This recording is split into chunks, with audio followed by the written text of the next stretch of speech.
Under the dim light of the evening sky, we begin a slow journey, far back in time, beyond the noise of the present day, beyond the rush of modern life, lies a world that once was, a world of stone streets and flickering oil lamps, where the smell of fresh bread drifts gently from the small shops, and the voices of merchants carry softly through the warm air.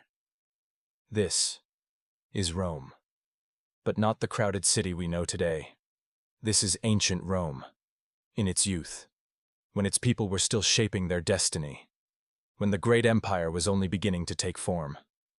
The year is far in the past, more than 2,000 years ago. The Tiber River flows steadily, as it has for centuries, its waters glinting in the fading sunlight, its surface rippling beneath the quiet touch of the evening breeze. We begin our walk along the riverbank. To our left, small fishing boats rock gently in the current. A fisherman, tired from the day's work, slowly gathers his nets. To our right, narrow streets lead into the heart of the city. The stones beneath our feet are worn smooth by generations of travelers, merchants from distant lands, soldiers returning from campaigns, families carrying baskets of fruit and bread, all leaving their faint traces in the history of this place. As we step deeper into the city, the light changes. The golden glow of the setting sun stretches long shadows across the forum. Marble columns rise like silent sentinels, their surfaces warm from the day's heat. Some are newly built. Others stand as relics from earlier times. But all seem to whisper the same quiet truth, that Rome is a city built not in a day, but across ages. A soft hum of life surrounds us. The gentle clink of pottery, the faint laughter of children chasing one another through an alley, the murmured negotiations of traders, each sound folding into the next until it becomes a single steady rhythm. This is the pulse of Rome, unhurried, yet unending. We pause for a moment, at the edge of a small marketplace. Here, a woman arranges figs in neat rows upon a wooden table, their deep purple skin glistening under the last light. Nearby, an old man carefully weighs a bundle of olives and passes them to a young customer wrapped in linen. The air carries with it the aroma of roasted grain and honey, a sweetness that lingers as we move on. Above us, the rooftops catch the glow of oil lamps being lit one by one.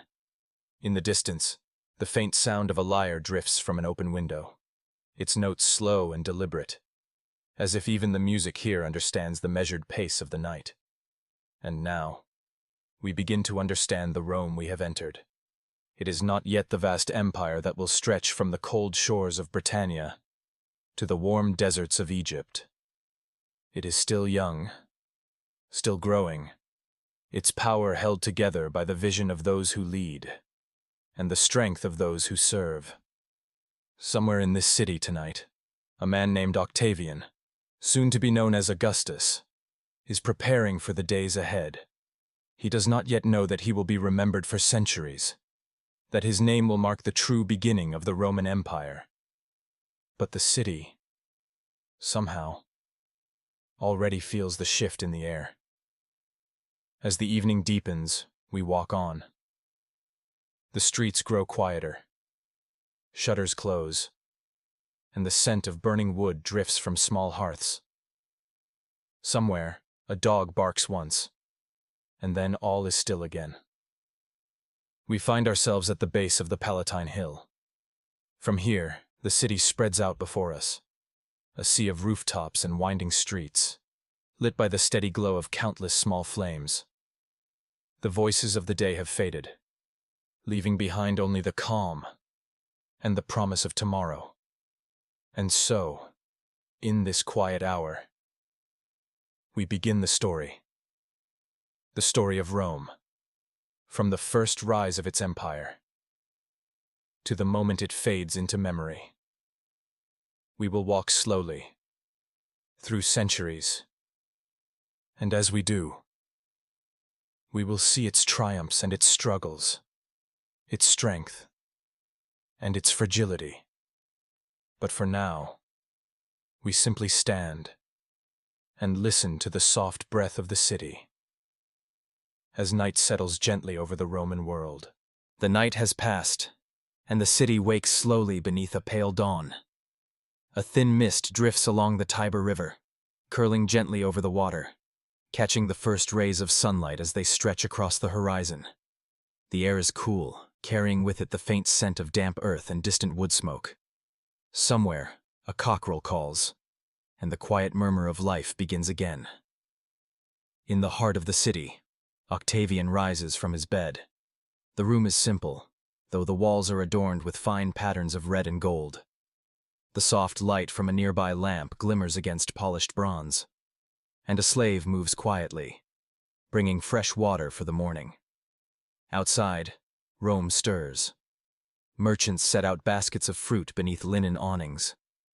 The steady clop of hooves echoes against the paving stones, and the gentle rush of the river blends with the voices of the waking streets.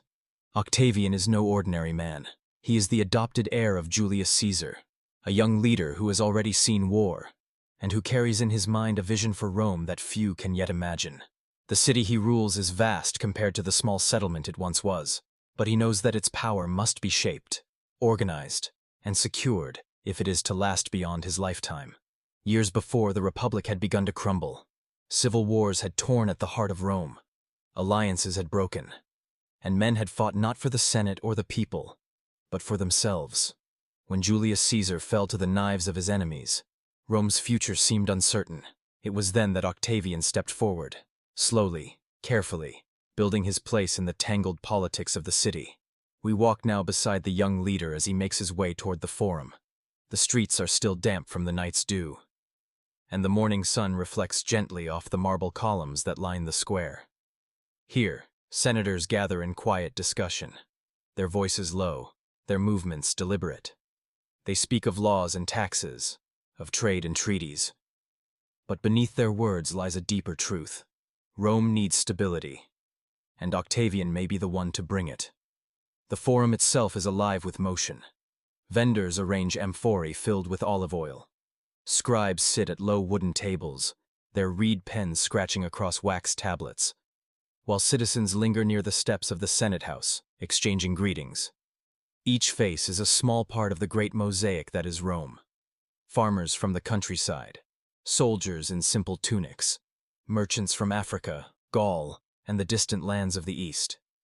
The city hums with a quiet energy, steady, purposeful, as if preparing itself for something greater. Octavian moves among them with calm certainty. He speaks little, but when he does, his words are measured and precise. His presence is not loud, yet it commands attention. He listens to petitions, considers disputes, and in each moment, he shows that his rule will not be driven by chaos, but by careful order. As the day unfolds, the young leader retreats to the Palatine Hill. Here, away from the noise, he studies maps of distant provinces. His eyes move slowly over the lines that mark the empire's borders, and he thinks of the lands yet to be brought under Rome's control. He knows that strength alone will not secure them, that roads must be built, laws must be written, and trust must be earned among those who live far from the city's heart. By evening, the sky over Rome glows with the soft colors of sunset. Octavian stands upon a balcony, looking out over the city he will one day transform. The rooftops catch the fading light, and the sound of distant laughter drifts upward from the streets. In this moment, the empire exists only as an idea, but within that idea lies a power that will shape the world for centuries. And so, as night settles once again over the city, Octavian's mind remains awake, turning over plans, alliances, and dreams. The Roman Republic is fading, and in its place, something new is being born.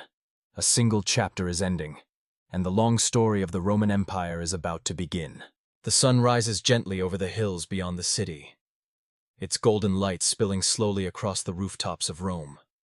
The sky is soft and clear, touched with the pale pink of early morning. From the river comes the sound of water lapping softly against the stone embankments. Somewhere, a baker opens the wooden shutters of his shop, and the warm scent of fresh bread begins to drift into the streets. The year is 27 before the birth of Christ. Octavian stands before the Senate, his figure calm and still beneath the marble columns.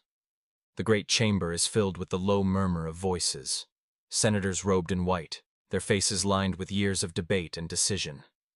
Today is no ordinary day.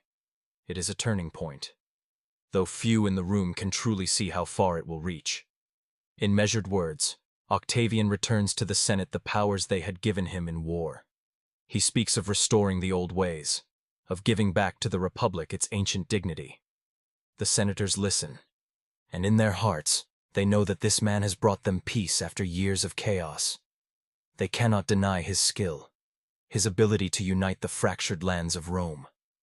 When the session ends, they honor him with a new name, Augustus. The title carries the weight of reverence, a recognition that this man is not simply a ruler, but the guiding spirit of a new age. And so begins the era that will come to be known as the Pax Romana.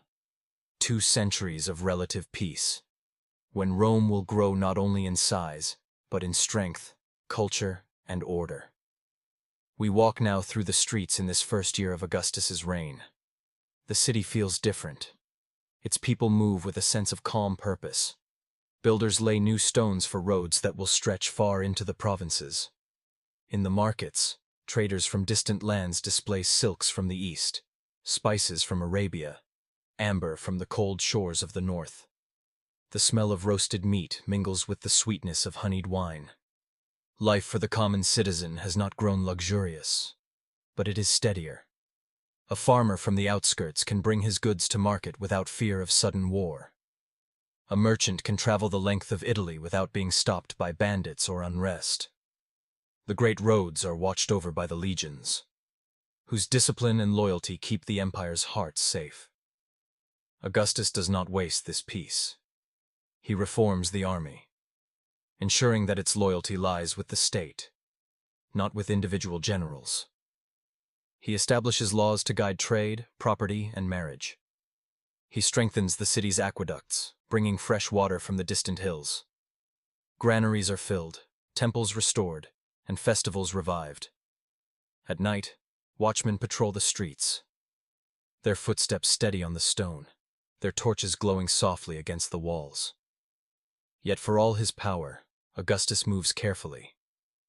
He understands that Rome's senators remember the days of kings, and the shadow of tyranny still lingers in their minds. So he rules with the appearance of the old republic, while quietly holding the reins of true authority. It is a balance of illusion and reality, one that will keep him in power for decades. As the years pass, the city grows. New forums are built, their marble shining in the midday sun. Theaters fill with citizens eager for comedy and tragedy alike. Chariots race in the Circus Maximus, their wheels thundering over the packed earth as the crowd roars. And beyond the city walls, Rome's influence spreads like a slow, unstoppable tide. In the quiet of evening, Augustus often walks the gardens of his home on the Palatine Hill. From here, he can see the city glowing in the light of countless oil lamps. The smell of pine drifts from the hills, and the murmur of distant voices rises with the cool night air. He knows that his time will pass, but he also knows that what he has built will endure. Beneath the stars, the city rests in peace, its people safe within the embrace of the Pax Romana, and though they cannot see it, the foundations laid in these years will hold Rome together for centuries to come. The morning sun rises slowly over the city of Rome, casting a warm golden light on the rooftops, temples, and bustling streets. It is the time of the Pax Romana, a long era of peace and prosperity, and under Augustus, the empire stretches farther than ever before. From the marble steps of the Forum, we watch as soldiers prepare for their journeys. Their armor gleams faintly in the soft light, their shields polished, their swords resting at their sides. These men will march along the great Roman roads, roads that cut across mountains, rivers, and plains, carrying the power of Rome to lands far beyond the city. In the west, legions move toward the rugged hills of Hispania, where the Roman eagle now flies over old tribal lands. To the north, the empire's borders reach into the green fields of Gaul, where vineyards grow and Roman towns rise along the rivers. Beyond, In the mists of distant Britannia, roads and forts mark the slow but steady advance of Roman influence. To the east, Roman banners are carried into the provinces of Asia Minor and Syria, connecting the empire to the great trading cities of the east. Silks, spices, and precious gems arrive in Rome along these routes, their colors and scents filling the city's markets with wonders from distant worlds. The Mediterranean itself has become a Roman lake. Its waters are busy with merchant ships carrying grain from Egypt, olive oil from Hispania, and marble from the quarries of Greece. In every port, Roman law and Roman coin give order to the flow of trade. Inside the city, life flourishes in this time of expansion. Amphitheaters host grand performances. Public baths echo with conversation as citizens gather to wash, rest, and discuss the day's affairs. The aqueducts carry fresh water across valleys and hills, a marvel of engineering that allows the city to grow without fear of thirst. But beyond the comfort of the capital, the frontiers are alive with challenge. In the far north, in the dense forests of Germania, tribes resist the advance of the legions, fighting with a determination born of their own traditions and freedom. To the east, the Parthian Empire stands as a rival, its horsemen swift and deadly on the open plains. Even in times of peace, the empire's edges are restless. Garrisons must be supplied, fortresses must be repaired, and the loyalty of distant provinces must be kept through both diplomacy and force. The legions stand ready, not just as conquerors, but as the silent guardians of the stability Augustus has built. At night, in the great halls of Rome, maps are unrolled upon polished tables. By lamplight, commanders and advisors trace the lines of rivers and mountains, marking the positions of forts, the paths of supply routes, and the limits of Roman control. Every border is a place of decision, and every decision shapes the future of the empire. And so, as the empire expands, its people feel both pride and caution. They see the reach of Roman order spreading, but they also know that every new province must be held with care. For now, the peace holds, and the power of Rome stretches like the morning light, farther and farther across the known world. The years pass, and the steady peace of the Pax Romana begins to change. The empire has grown vast, perhaps too vast, stretching from the cold, stormy shores of Britannia to the golden deserts of Egypt, from the Atlantic coast of Hispania to the mountains and rivers beyond the Danube. Holding such a realm together is no small task. It is now the 3rd century after the birth of Christ. The marble streets of Rome are still busy, but beneath the surface, there is an unease, a slow, quiet shift in the rhythm of the empire. Whispers move through the markets, talk of unrest in the provinces, and of legions moving hurriedly toward troubled borders. The crisis of the 3rd century has begun. In the north, along the misty forests of Germania, tribes push against the frontier, testing the strength of Roman defenses. To the east, the powerful Sassanid Empire rises in Persia, its warriors striking deep into Roman territory. The legions, once united under a single vision, now march in many directions, their strength scattered across 1,000 miles. Inside the empire, power changes hands with alarming speed. Emperors rise and fall, sometimes ruling for only months before being replaced, often by generals whose loyalty lies with their soldiers rather than the Senate or the people. In these years, Rome will see dozens of emperors, some brave and capable, others weak or corrupt. The throne becomes a dangerous seat, a place where ambition and betrayal walk side by side. The economy suffers. Coins that once held their value are now mixed with cheaper metals, losing their worth with every passing year. Merchants raise their prices, and the common people feel the weight of hunger and uncertainty. In the countryside, farms are abandoned as raiders sweep across the borders. In the cities, unrest grows, and riots break out when food is scarce. The army remains the backbone of the empire, but it too begins to change. Where once soldiers served for loyalty to Rome, now many fight for the highest bidder. Some are not even Romans, but hired from distant lands, warriors who serve for gold rather than for the empire's glory. In the great halls of government, voices argue over how to hold the empire together. Some call for stronger defenses, others for abandoning the farthest provinces to save the core of Rome's power. Maps are rolled and unrolled upon the tables, each line of ink representing a choice between expansion and survival. Yet even in this time of crisis, Life does not vanish. The markets still open in the morning, children still play in the courtyards, and the great baths still echo with the sound of conversation. Rome is wounded, but it still breathes. As the century moves forward, strong emperors will rise from the turmoil. Men like Aurelian, who will fight to reunite the shattered provinces. For a time, order will be restored, but the memory of these years will linger. The crisis of the 3rd century has shown Rome a hard truth, that even the mightiest empire can be shaken, not only by enemies at its gates, but by divisions within its own walls. The storms of the 3rd century begin to fade, and from the chaos, a new order slowly emerges. The empire still bears the scars of crisis, broken roads, empty fields, and restless provinces, but it has not fallen. Strong hands now take the reins, determined to hold together what remains of Rome's greatness. One such hand belongs to Diocletian. Rising from humble origins in the provinces, he proves himself a soldier of skill and discipline, a commander who can see beyond the battlefield. When he takes the imperial throne, he knows that ruling this vast empire as one man is no longer possible. In a bold and unprecedented move, Diocletian divides the empire in two. The western half will be ruled by one emperor, the eastern half by another. Each will have his own capital, his own court, and his own armies, yet both will serve the unity of Rome.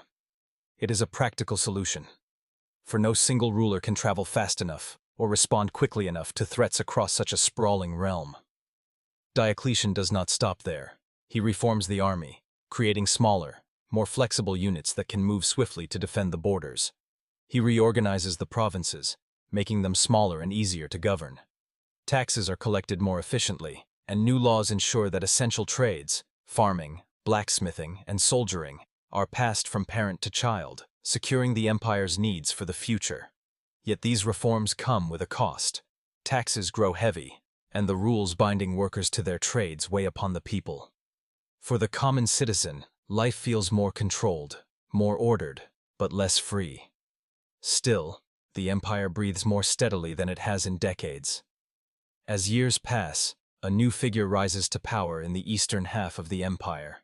A man who will leave a mark as deep as Augustus himself. His name is Constantine. Constantine sees the shifting tides of history. He knows that power is no longer held only by the sword, but also by belief. In a vision before battle, he sees a sign, the Christian cross, and takes it as a message from the divine. When victory comes, he honors that sign. And in time, he will make Christianity not just tolerated, but favored within the empire. The faith that once met in hidden rooms now builds great churches. Priests and bishops walk openly in the streets. Old temples remain, but a new spiritual current flows through the heart of Rome. Constantine also changes the map of power. He moves the imperial capital eastward, to a place where Europe meets Asia, where trade routes from every direction converge. There, on the site of an ancient Greek city, he builds Constantinople, a city of high walls, shining domes, and marble streets, destined to become one of the greatest centers of the ancient world. For a time, the empire feels renewed. The East grows in wealth and strength, its cities rich with trade, its armies well supplied. The West still struggles, its fields worn from war, its borders tested by Germanic tribes. But the idea of Rome endures, an idea now shared between two great capitals. As night falls over both East and West, torches burn along the city walls, and the familiar sound of marching feet echoes through the gates. The empire has changed, but it still stands. For now, the eagle still flies over a world that calls itself Roman. The centuries turn, and the weight of time presses heavily upon the empire. The eastern half, with its strong walls and bustling trade in Constantinople, still glitters with wealth and power. But in the west, the light begins to fade. Rome itself, once the beating heart of a vast dominion, now feels the strain of endless defense. Its treasury is thin, its armies spread too far, guarding long frontiers from the chill forests of the north to the sun-baked deserts of Africa. Across those frontiers, new peoples gather: the Visigoths, the Vandals, the Franks, tribes who have long lived at the edges of Roman lands. They know the roads and the rivers, They know the strength of the legions, but they also see the weaknesses now forming in the empire's armor. At first, these movements are small: a band of settlers seeking farmland, a group of warriors offering their swords for Roman gold. But as the years pass, the migrations grow larger, and the pressures on the borders grow heavier. Some come seeking peace within the empire's walls, others come with steel in hand. In the year 410, a shadow falls over the eternal city. The Visigoth king Alaric leads his warriors through the gates of Rome. The streets that once rang with the sound of triumphal parades now echo with the clatter of armed men. Temples and homes are stripped of their treasures. And for the first time in nearly 800 years, Rome is taken by a foreign force. The shock of this moment ripples across the world. If Rome itself can fall, what hope is there for its provinces? The empire still breathes, but each breath feels shorter, each step heavier. In the decades that follow, the western provinces slip away like sand through open fingers. Britannia is abandoned. Gaul and Hispania fracture under the weight of new kingdoms. The Vandals cross into Africa, seizing its rich farmland and cutting off the grain supply that once fed Rome. The legions grow fewer, and those who remain are often no longer Romans by birth. Commanders fight to hold their posts with dwindling supplies, while in the city, emperors rise and fall in quick succession. Some rule only in name, their power bound by the will of stronger generals or foreign allies. By the mid-5th century, the Western Empire is a shadow of its former self. The East, strong in Constantinople, can offer little more than words. Its own survival takes precedence over saving the West. And then comes the year 476. In Rome sits a boy emperor, Romulus Augustulus. His name a faint echo of the city's first king and its first great founder. He holds no real power. The true strength lies with the general Odoacer, a man of barbarian birth who now commands the armies. One quiet day, the boy is deposed. No battle shakes the city. No great speech marks the end. The imperial regalia, the crown, the purple robes, are sent east to Constantinople. And with that, the Western Roman Empire is no more. The city still stands. People still walk its streets, bake bread, light lamps, tell stories. But the empire that once ruled the known world has slipped into memory. Yet Rome's shadow stretches far beyond its fall. Its laws, its roads, its language, and the dream of its order will echo for centuries to come. In every stone arch, in every straight road, in every word shaped by Latin speech, Rome lives on. And as the sun sets over the Tiber one last time in the age of emperors, the river flows on, carrying with it the whispers of 1,000 years of history into the quiet night.